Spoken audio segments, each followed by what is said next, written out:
Virtually everyone on the earth, regardless of religion or nationality, recognize that there is some form of battle raging in the world around us between the forces of good and evil. A colossal struggle between light and darkness, truth and error, oppression and freedom, right and wrong, and ultimately life and death. What is the story behind this glaring paradox? Many religions, including the Bible, teach that beyond the three-dimensional veil of our physical world we see, there's another very real spiritual world we cannot see. In this unseen realm ever about us, we see a titanic battle raging between the supreme righteous hero and the ultimate evil villain. The big question is, who are these primary players? And how, where, and when did this cosmic crisis begin? This is the greatest mystery of the ages and the most amazing true story that has ever been told. This crisis now involves every person on earth. Yes, every person.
Human history has been riddled with scenes of war, and every person has experienced conflict.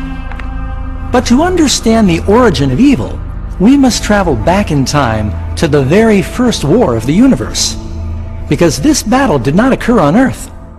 Before our world even existed, there was a war in heaven. Even the words war in heaven sound like the ultimate paradox. It's almost unimaginable to us that there could be a battle and strife among God's perfect beings in paradise. What could have caused this celestial conflict?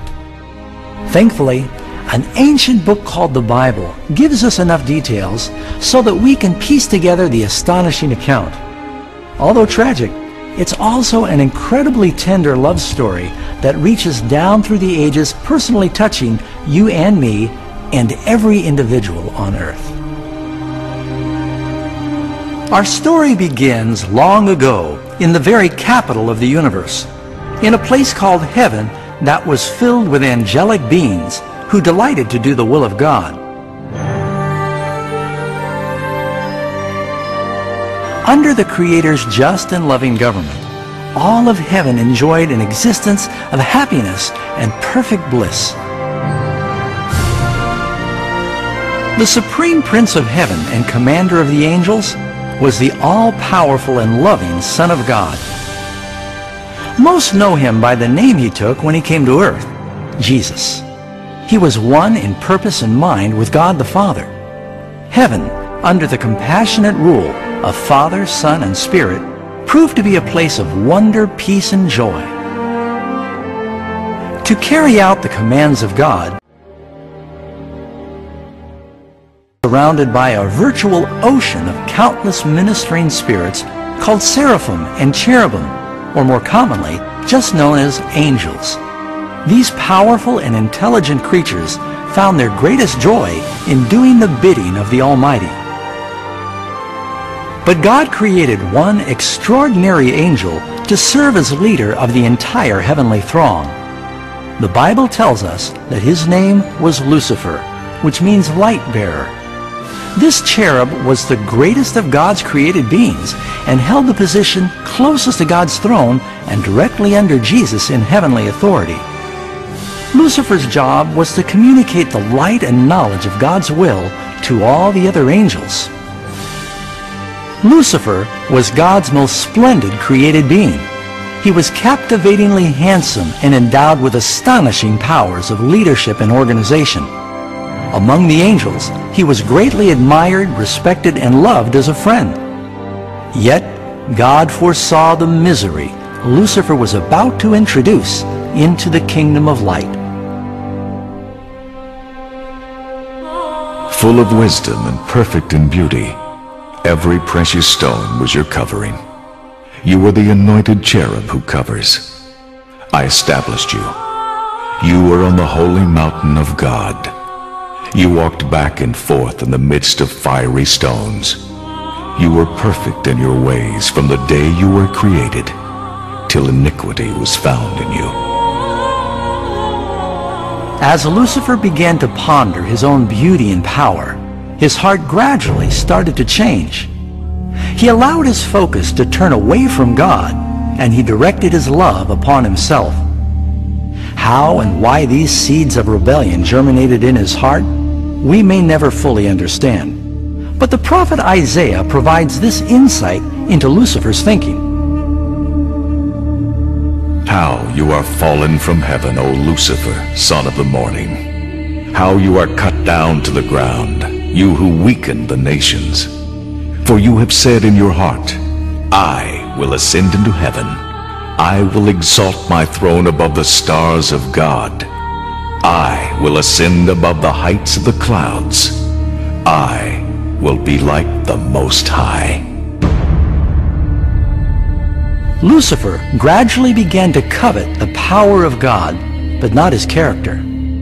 As he thought about his own extraordinary abilities and beauty, the cancerous tentacles of pride and self-exaltation gripped his mind. This resentment and jealousy ultimately drove him to violate God's holy law and rebel against his government. We need to pause here and make something clear. From the beginning, God ordained the laws of physics to govern the material world we live in. Without these natural laws, the universe would be chaos. In the same way, God's moral law has always provided security and stability to the cosmos. Some believe that the Ten Commandments did not exist until the Lord delivered them to Moses on Mount Sinai. But Scripture teaches us that the principles of God's law have existed throughout eternity, for they're the very foundation of His heavenly kingdom of love. All His commandments are sure. They stand fast forever and ever, and are done in truth and uprightness. The Ten Commandments are a summary of God's character of love. The first 4 commandments describe who God is, His power, His territory, and authority. The last 6 describe what God is like, His honesty, His purity, His faithfulness. All of these things have always been true and will always be true.